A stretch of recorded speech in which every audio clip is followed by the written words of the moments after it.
नमस्कार दोस्तों, कैसे हैं आप लोग। मैं Shivakant Shukla scholar with Shivakant YouTube channel के प्लेटफॉर्म पर आप सभी का हार्दिक स्वागत करता हूं। जैसा कि आप लोग जानते हैं कि क्लास 11 की हमने क्लास स्टार्ट कर दी है और फिजिक्स का पार्ट 1 आपको मिल चुका है, पहले चैप्टर का विमीय विश्लेषण का। कुछ ही दिनों में मैं क्लास 11 के साथ लाइव क्लास लूँगा और आपको जो भी समस्याएं हैं आपको मोटिवेशन भी दूंगा कि आप लोग पढ़ाई कैसे अपनी जारी रखें, पढ़ाई कैसे शुरू करें। और उसके बाद मैं आपको भविष्य में इस चैप्टर से लेवल का कॉम्पिटिटिव क्वेश्चन आपके सामने आपके समझ रखूंगा, जिससे कि आप भविष्य में चाहे वो आपके IIT हो, चाहे BHU हो, चाहे नीट की हो, कोई भी परीक्षा हो, आपको कहीं कोई समस्या ना हो। यानी कि यदि इस चैप्टर से कहीं भी प्रश्न आ जाए, आकाश से लेकर पाताल तक कहीं से भी प्रश्न आ जाए, तो आप उसको ऐसा ना हो कि कर ना पावे। ठीक है, तो हमारा यही प्रयास रहेगा। और यदि आप लोगों को ये चैनल अच्छा लग रहा हो तो आप लोग लाइक कर दें, शेयर कर दें, लोगों के साथ, अपने दोस्तों के साथ शेयर कीजिए। और चैनल को यदि आपने सब्सक्राइब ना किया हो तो सब्सक्राइब कर लें और बेल आइकन का बटन दबा दें। और यदि आप लोग अगर इस चैनल पर बने रहते हैं, इसको सराहते हैं, तो इससे अच्छे अच्छे कंटेंट आपको मिलते रहेंगे। ये मेरा वादा है आप लोगों के साथ। हमने उस दिन कुछ बीमा के बारे में चर्चा किया था कि बीमा क्या है। मैंने बताया था कि बीमाएं किसी भौतिक राशि की वह घाते हैं, बीमाएं किसी भौतिक राशि की वह घाते हैं जो उस राशि को या व्युत्पन्न राशि को प्राप्त करने के लिए मूल राशियों पर चढ़ाई जाती हैं। यानी कि जो मूल राशियों पर चढ़ाई जाने वाली घातें होती हैं वही हमारी क्या कहलाती हैं, बीमा कहलाती हैं। अब बेटा क्या है, जैसे मैंने मूल राशियां बताई थी आप लोगों को, मूल राशियां कितनी हैं, 7 हैं। जैसे आपका था क्या, द्रव्यमान, फिर है लंबाई, फिर है समय, ताप, वैद्युत धारा, ज्योति तीव्रता और पदार्थ की मात्रा। ये 7 मूल राशियां हैं। 7 क्या है, मूल राशियां हैं। मात्रक भी आप देख लें, इनका मूल मात्रक क्या है भाई। द्रव्यमान का मात्रक क्या हो जाएगा, किलोग्राम हो जाएगा। लंबाई का मात्रक क्या हो जाएगा, मीटर। समय का हो जाएगा सेकंड। ताप का हो जाएगा केल्विन। विद्युत धारा का एम्पियर। जो तीव्रता का केंद्रा और पदार्थ की मात्रा का मोल। तो ये बेटा आपका क्या हो गया, मूल मात्रक हो गया। अब आपको देखेंगे क्या, विमीय सूत्र। विमीय सूत्र तो बेटा द्रव्यमान की बीमा क्या हो जाएगी, m, लंबाई की हो जाएगी l, समय की हो जाएगी t, और इसका हो जाएगा थीटा, इसका हो जाएगा एम्पियर a, और इसका CD लिखते हैं और इसका मोल लिख देते हैं या m ही लिख देते हैं। ये आपका क्या हो गया, विमीय सूत्र हो गया। अब बेटा विमीय सूत्र क्या है, विमीय सूत्र वह व्यंजक है जो यह प्रदर्शित करता है कि जो भौतिक राशियां हैं वो मूल राशियों से किस प्रकार से संबंधित हैं। ठीक है, किसी व्यंजक का विमीय सूत्र या किसी व्यंजक का विमीय समीकरण यह प्रदर्शित करता है कि जो भौतिक राशियां हैं वो मूल राशियों से किस प्रकार से संबंधित हैं। और विमीय सूत्र लिखने के लिए आप वर्ग कोष्ठक यानी कि बड़ा ब्रैकेट लगाते हैं और बड़ा ब्रैकेट के अंदर इस तरह से ऐसे लिख दिया जाएगा। यानी कि विमीय सूत्र को हमेशा आप वर्ग कोष्ठक में ही लिखेंगे। क्लियर। अब उसके बाद में ये मान लीजिए कोई भौतिक राशि है, कोई भौतिक राशि है जो द्रव्यमान के घात यानी m power a, l power b और t पावर c पर क्या कर रही है, निर्भर कर रही है। भाई घात राशि पता नहीं थी तो घात हम निर्धारित नहीं कर सकते थे, लेकिन ऐसे लिखा जाएगा विमीय का जो मान m, l, t, a, theta, ऐसे सीरियल से आप लोग लिखिएगा। ठीक है, अब इसको लिखेंगे m पावर ये नहीं बोलेंगे, m a, l b, t c, इस तरह से इसको बोला जाएगा। क्लियर। तो जो a, b और c हैं ये आपकी भौतिक राशि क्या है, बीमाएं हैं। और ये जो पूरा है ये आपका विमीय सूत्र है। तो विमीय सूत्र और बीमा में आप लोगों को डिफरेंस पता हो रहा होगा। जैसे मान लीजिए लिखा है किसी का m/l/t-2, तो ये आपका विमीय सूत्र है बेटा। लेकिन अगर कहा जाए बीमा क्या है, तो m की बीमा 1 है, l की बीमा 1 है और t की बीमा -2 है। तो बीमाएं आपकी ये होगी और विमीय सूत्र होगा m/l/t-2। इसको mlt पावर -2 नहीं बोलेंगे, इसको बोलेंगे mlt-2। इस बात का थोड़ा ध्यान रखेंगे और इसको बड़े ब्रैकेट में लिखेंगे। आइए हम लोग देखते हैं कुछ राशियों का विनिमय सूत्र हम लोग ज्ञात करते हैं। विमा निकालना बेटा सीख जाइए, उसके बाद हम पढ़ाएंगे विमाओं के उपयोग, उसके बाद विमाओं की सीमाएं पढ़ाएंगे, उसके बाद ये पार्ट हो जाएगा क्या क्लोज। उसके बाद हम न्यूमेरिकल करवाएंगे और आपके सामने आपके समझ ऐसे ऐसे न्यूमेरिकल रखेंगे कि जो आप कहीं भी किसी भी क्षेत्र में जाएं, किसी भी कंपटीशन क्षेत्र में जाएं, आपको कहीं कोई समस्या आने वाली नहीं है। तो बेटा जैसे मान लीजिए क्षेत्रफल, तो बेटा क्षेत्रफल बराबर क्या होता है, लंबाई गुणे चौड़ाई।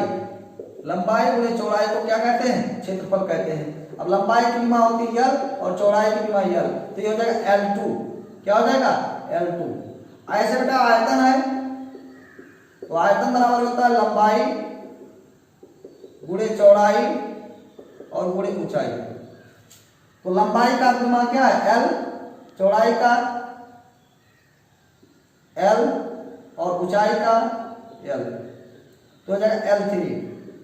अब इसको बेटा इस तरह से भी लिख सकते हैं, जैसे m है इस पद में, तो m पावर मतलब m0 L3 और T0 ऐसे भी लिखा जा सकता है। जैसे L2 लिखा है तो इसको लिखते हैं m0 L2 T0। अब बेटा जैसे देखेंगे घनत्व, तो घनत्व बराबर होता है द्रव्यमान बटे आयतन। तो द्रव्यमान का विनिमय सूत्र जो हो जाएगा वो हो जाएगा m और आयतन का हो जाएगा L3, तो ऊपर जाएगा हो जाएगा ml-3। उसके बाद हम देखेंगे चाल, तो बेटा चाल बराबर होता है दूरी बटे समय।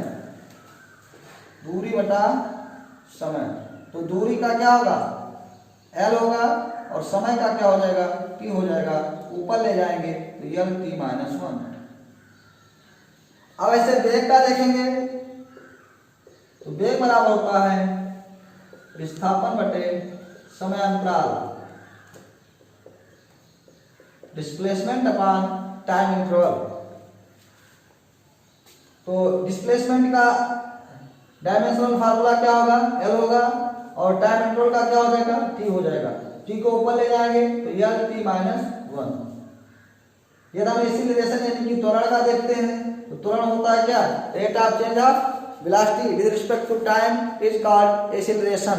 तो एक्सीलरेशन का क्या हो जाएगा, change in velocity upon time interval. तो चेंज इन वेलोसिटी का क्या है, यानी कि Lt-1 हो जाएगा और अपान हो जाएगा टाइम इंटरवल का हो जाएगा T। तो बेटा Lt-1 हाई है ऊपर, ये T1 तो है ऊपर जाएगा तो T-1 हो जाएगा। तो T-1 और T-1 ऑलरेडी है, तो यानी कि T- क्या हो जाएगा, बेस सेम है तो पावर क्या हो जाएंगे ऐड हो जाएंगे, तो ये गया Lt-2।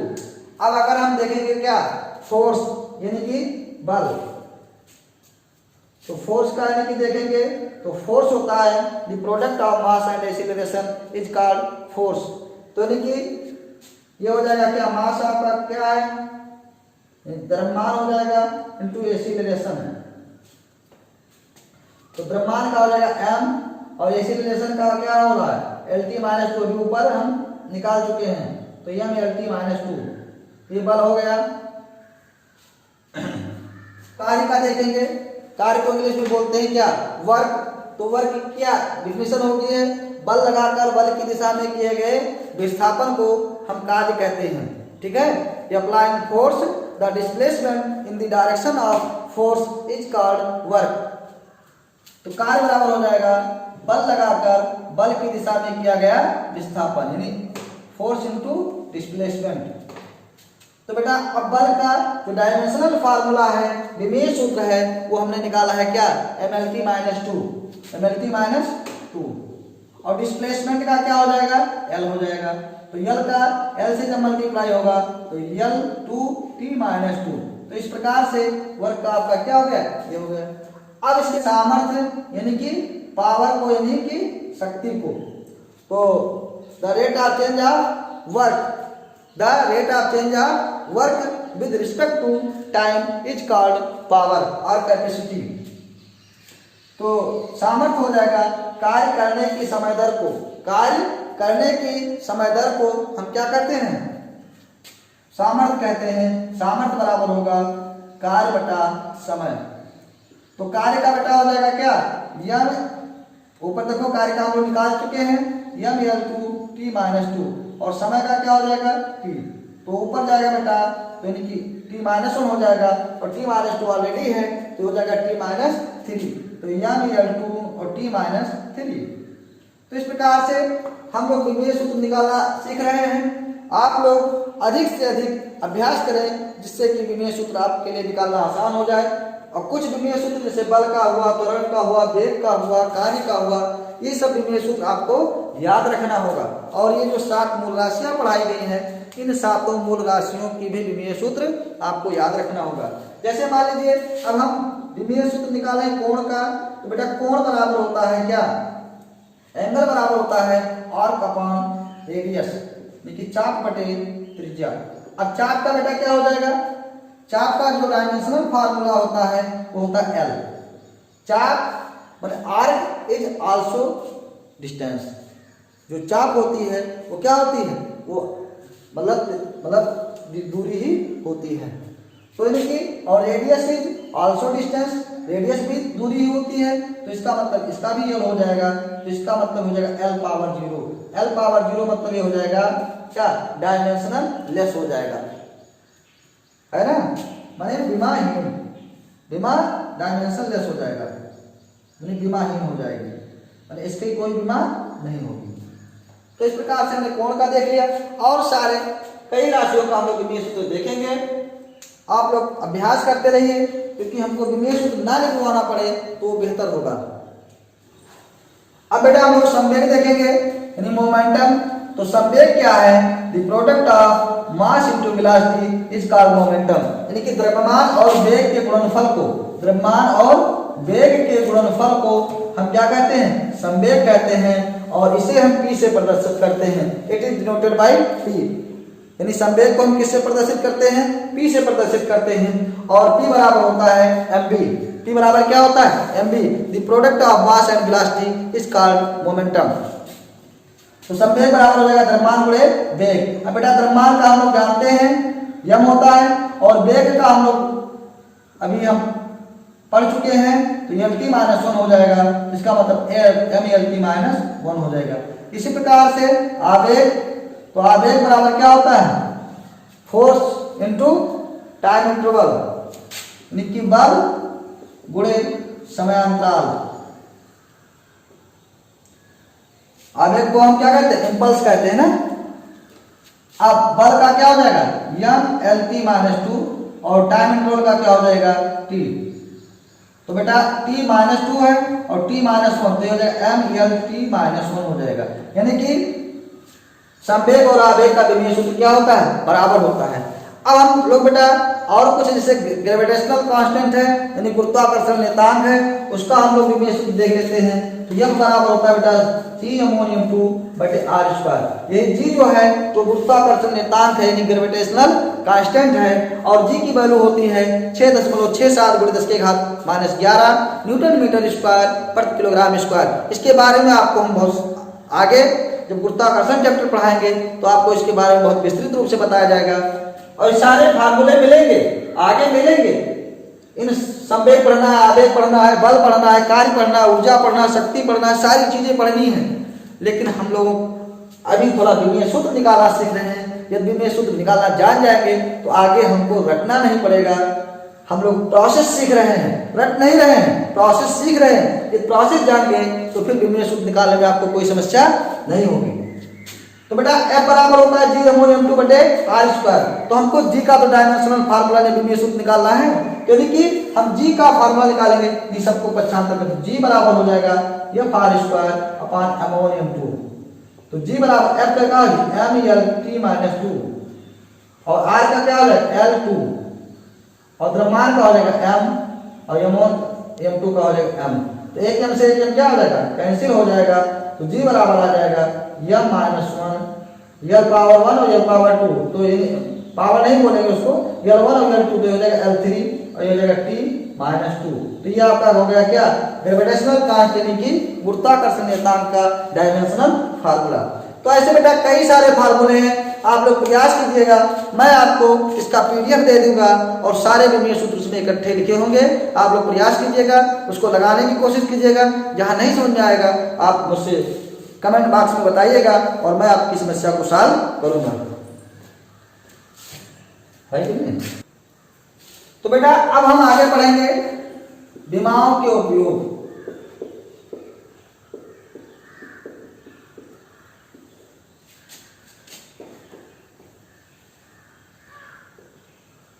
Usage of dimension.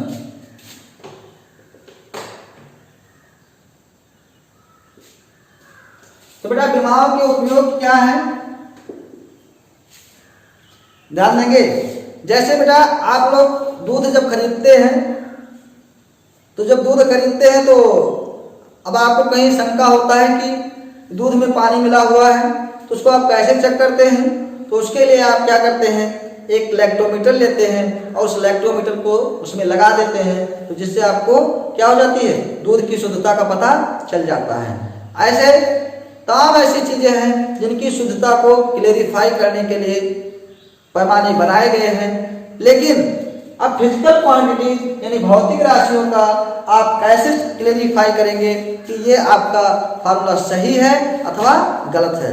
तो इसके लिए आपको क्या करना पड़ेगा, इसके लिए आपको विमा जाननी होगी। अगर विमीय सूत्र की सहायता से यानी विमा की सहायता से आप किसी समीकरण की सत्यता की जांच कर सकते हैं, उसको सत्यता की कसौटी पर परख सकते हैं। तो पहली चीज है, हम आपको बता रहे हैं समीकरण की सत्यता की जांच करना। समीकरण की सत्यता की जांच करना पहला उपयोग यही है। अब कैसे जांच करेंगे इसको अभी हम बता रहे हैं। दूसरा उपयोग है विभिन्न भौतिक राशियों के बीच संबंध स्थापित करना। विभिन्न भौतिक राशियों के बीच संबंध स्थापित करना। और तीसरा उपयोग है बेटा इसका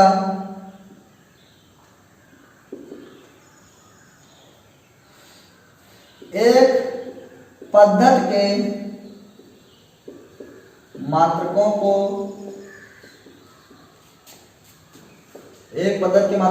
दूसरी पद्धति के मात्रकों में बदलना।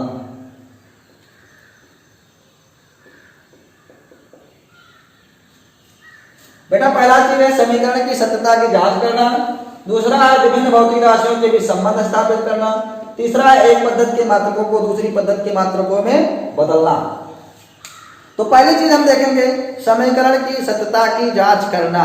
समीकरण की सत्यता की जांच करना। बेटा समीकरण की सत्यता की जांच कैसे करेंगे, इसके लिए आपको क्या करना होगा कि इसके लिए आपको दोनों पक्षों की विमाओं को लिखना होगा। और यदि दोनों पक्षों की विमाएं समान आती हैं तो दिया गया समीकरण सत्य है, और यदि दोनों पक्षों की विमाएं समान नहीं आती हैं तो दिया गया समीकरण असत्य है। और ध्यान दीजिएगा प्रत्येक पद में विमाएं समान होनी चाहिए। प्रत्येक पद में विमाएं समान होनी चाहिए। और एक ये भी जानिएगा, जैसे कहा जाए आपसे 5 मीटर को 10 किलोग्राम में जोड़िए, क्या जोड़ संभव है? नहीं जोड़ संभव है। क्यों? क्योंकि ये मीटर है, इसका विमीय सूत्र यल होता है, और ये किलोग्राम है, इसका विमीय सूत्र यम होता है। इसका मतलब ये हुआ इन दोनों का विमीय सूत्र अलग अलग है, तो इनका जोड़ संभव नहीं है। अर्थात यदि दो राशियां जुड़ रही हैं तो इसका मतलब ये होना चाहिए कि उनका विमीय सूत्र समान है। ठीक है, तो यानी कि इसका मतलब समान विमीय सूत्र वाली राशियों को ही जोड़ा या घटाया जा सकता है। तो उसी प्रकार से यदि कोई फार्मूला सत्य है तो दोनों पक्षों का विमा समान होना चाहिए। जैसे बेटा अगर कहीं विमीय सूत्र यल आ रहा है और कहीं विमीय सूत्र 3/2 यल आ रहा है, मतलब ये तो 3/2 आपका कांस्टेंट होगा, ये तो विमीय सूत्र है नहीं, यही तो विमीय सूत्र है। तो यानी कि ये वैल्यू क्या है, आपको विमा देखनी, तो यहाँ यल की विमा कितनी है 1 और यहाँ यल की विमा कितनी है 1, इसका मतलब विमीय सूत्र समान है। ठीक है, इससे मत अंदाजा लगाए कि यहाँ यल लिखा है, यहाँ 3/2 यल लिखा है तो कैसे बराबर हुए, नहीं, हमको विमा देखनी है। विमा के आधार पर हमको समीकरण की सत्यता की जांच करनी है। जैसे मान लीजिए, जैसे आप लोग ये समीकरण जानते हैं, s बराबर होता है ut प्लस हाफ at²। ये गति का आपका द्वितीय समीकरण है। क्यों, अब ये बेटा दूरी है, तो दूरी का विमीय सूत्र क्या होगा l। u आपका क्या है, वेग है, तो इसका विमीय सूत्र होगा lt-1। और t क्या है, समय है, तो इसका हो जाएगा t। और प्लस 1/2 ये आपका त्वरण है, तो lt-2। और ये हो जाएगा क्या, t है, मतलब समय है, तो t⁻2 हो जाएगा। तो t-1 और t, तो ये हो जाएगा क्या, -1 + 1 0 नहीं, केवल बचेगा l। और प्लस हाफ t-2 t + 2 तो नहीं बचेगा l। तो देखो बेटा, यल यहाँ विमीय सूत्र है और यहाँ विमीय सूत्र है यल और यहाँ विमीय सूत्र यल है, तो प्रत्येक पद में विमीय सूत्र यल क्या है, समान है। इसका मतलब ये समीकरण हमारा क्या है, सत्य है। ठीक है, तो इस तरह से, और यदि यही विमीय सूत्र समान ना आता तो आपका समीकरण क्या हो जाता, असत्य हो जाता। जैसे मान लो हमने लिख दिया t बराबर 2π/g, सपोज करो ये हमने लिख दिया, ये आपका समीकरण बेटा सत्य है, ये समीकरण क्या है, सत्य है। अब अगर t बराबर 2π/g लिख दिया, जहाँ t आपका वर्तकाल है, यल आपकी डोरी की लंबाई है और g आपका गुरुत्वीय त्वरण है, तो हम देखेंगे क्या ये समीकरण सत्य है या असत्य है। तो t का तो बेटा t हो ही जाएगा, 2π आपका कांस्टेंट है, विमाहीन हो जाएगा, यल आपका लंबाई है तो यल हो गया, और g आपका गुरुत्वीय त्वरण है, तो त्वरण का lt-2 होता है, तो ये हो गया। ये यल से यल बेटा क्या हो जाएगा, कैंसिल हो जाएगा, t-2 है तो हो जाएगा t+2। तो इसका मतलब इधर विमीय सूत्र t है और उधर विमीय सूत्र t2 है, तो इसका मतलब ये समीकरण आपका क्या है, असत्य है। ठीक है, तो इसके आगे हम लोग आपको बहुत शानदार तरीके से पढ़ाने वाले हैं। बस आप क्या कीजिए, कक्षा 11 वाले सभी विद्यार्थियों को इस YouTube चैनल पर आप उन्हें लाइए और बताइए कि क्लासेस बहुत अच्छी चल रही हैं और मैं आपको और बेहतरीन कंटेंट उपलब्ध कराना प्रारंभ कर दूंगा। और कुछ ही दिनों में मैं आपसे लाइव क्लास YouTube पर लेने वाला हूं और हमारे Facebook पर भी 9th की लाइव क्लासेस चल रही हैं। तो आप लोग ज़्यादा से ज़्यादा इसे शेयर करें, लाइक करें, क्योंकि जब आप इसे शेयर करेंगे, लाइक करेंगे, तभी हम आपके लिए कुछ अच्छा कर सकेंगे। हमारा भी मन उत्साहित होगा कि हमसे काफ़ी लोगों को उम्मीदें हैं और मैं उन उम्मीदों को खरा उतरने का प्रयास करूंगा। आज के लिए बस इतना ही, आगे हम कल पढ़ेंगे। तब तक के लिए धन्यवाद।